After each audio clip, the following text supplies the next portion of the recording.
Qeveria do të kompensojë transportin publik me 50 lekë për litër karburant. Në një dalje për mediat pas mbledhjes së qeverisë, Ministri i Infrastrukturës Enea Karakaçi bëri me dije se kjo masë subvencionuese do të nisë që nga muaji mars, periudhë kur nisi kriza e hidrokarbureve. Bëhet fjalë për një kompensim në masën 50 lekë për litër për gjitha shoqëritë e transportit publik,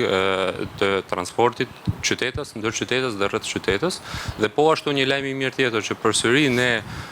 u angazhuam në ato takime që kemi bërë me gjitha grupet e interesit të transportit, është që këtë masë subvencionuese do e fillojmë që në muajin mars. Pyetur nëse qeveria do të heqë taksën e qarkullimit për shkak të vendosjes së pagesës për akset e reja rrugore, Ministri u shpreh se ky vendim nuk merret, përsa ka rrugë alternative. Gjitha këto rrugë që ju referoni kanë rrugë alternative dhe një pjesë e mirë e tyre, në rastin konkret atyre rrugëve të reja që ju referoni, kanë rrugë të reja alternative që është sipas standardeve përkatëse. Ndërkaq, Ministri i Financave Petrit Malaj sqaroi se qeveria do të marrë masa në mënyrë që qytetarët të mos kenë problematika me shërbimet për shkak të mbylljes së përkohshme të portalit e-Albania. Patjetër që nëse këto vonesa do të sillin penalitet për qytetarët, unë besoj që qeveria do të marrë gjitha masat e nevojshme që të tejkalojmë këto lloj penalitetesh që mund të lindin si rezultat i mos funksionimit të sistemit e-Albania. Nga data 15 deri në datën 18 maj, qeveria ka njoftuar se portali e-Albania nuk do të jetë funksional, pasi do t'i nënshtrohet një procesi përditësimi.